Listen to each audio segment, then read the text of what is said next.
Hi there. Grade 10 can be such a crucial year in so many ways for most parents and students. The final exam stress, the biggest stress of preparing for these exams, choosing subjects for grade 11 and 12, and sometimes even choosing a new curriculum.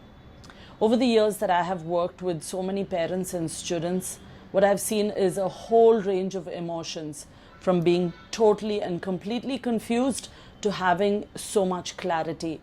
And having gone through the process myself with my daughter just recently, I know how stressful this can be.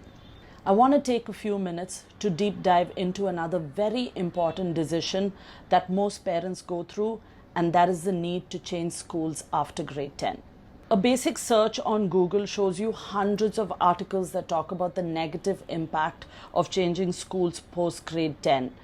Several aspects, such as not fitting in with the new set of people, not getting used to the new teaching style, or even the teachers not knowing the student well enough in order to support them. There have even been cases where students have attended a really good school and have been suddenly shifted into a school where the buildings and facilities feel like a downgrade and the student doesn't feel like going there anymore.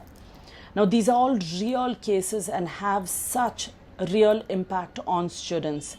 In fact, research has been done by the prestigious University of Warwick, where they highlight the negative effects of changing schools post grade 10 or even the senior years. Now, many of these facts around adjustments are already known to us. We know all of these things. But what we wanted to do is dig deeper and look for data of grade 10 students and their journeys. So what we did is we took a set of students from the international curriculum and also the CBSE curriculum from schools around different cities. The findings were super interesting, and that's what we're going to share with you today. We divided the students into two groups. First, there was a control group, and these consisted of students who continued in the same school after grade 10. And then second, there was a test group, and these were students who decided to leave and go to a new school for grade 11 and 12. The reasons for leaving were numerous, and the top reasons were better career guidance and entrance exam prep, perception of better quality teachers, and the new school being more academically focused. So after both of these sets of students completed grade 12 in their respective schools, what we did is we assessed the admission trends into colleges. This is the first of its kind study that our data allowed us to do. Like I said, our findings were super interesting. What we found out is that in the test group, that is the students who decided to leave and go to a new school for grade 11 and 12, out of them, 17% of them had to drop a year.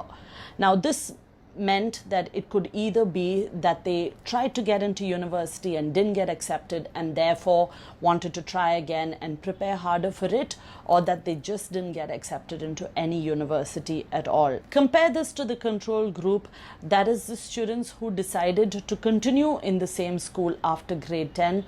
There was less than 5% of students who needed to drop a year. Now, this is a huge difference and directly related to changing schools and destabilizing the students. The second finding that we found, that is in the test group, that is the students who decided to leave and go to a new school for grade 11 and 12, 29% of the students got into prestigious universities, when in the control group, that is the students who decided to stay in the same school, 39% of the students were accepted into prestigious universities. So besides the emotional and psychological well-being of the student, if continuing with the same school improves your child's chances of getting admission to a prestigious university and reduces their chances of dropping a year, then one should really think about the need to shift and whether it's actually necessary. Look, parents, students leave grade 10 with a whole lot of expectations, but what you probably don't realize that it's a lot harder to meet these expectations in today's world. So what I urge you to do as a parent is to look at the big picture. Consider all of these aspects and don't put your child in a totally different environment just because you feel that grade 11 and 12 have to be treated totally differently. Sometimes I understand shifts are inevitable. You can't help it. There's a change of location. There's so many different family circumstances. However, if your child is performing well both inside and outside the classroom and the school offers guidance and support to making sound career choices, then please, I urge you to stay. This is backed by solid data and very, very real stories. We're more than happy to help you make these decisions and make wise choices. So please feel free to reach out to us. You can send me an email at sangeetha.george@univariety.com, and I'm more than happy to start a dialogue with you and help you through this process. If this information has been of interest to you, please like and share it with others, and please subscribe to our channel. Thank you, and see you in the next episode.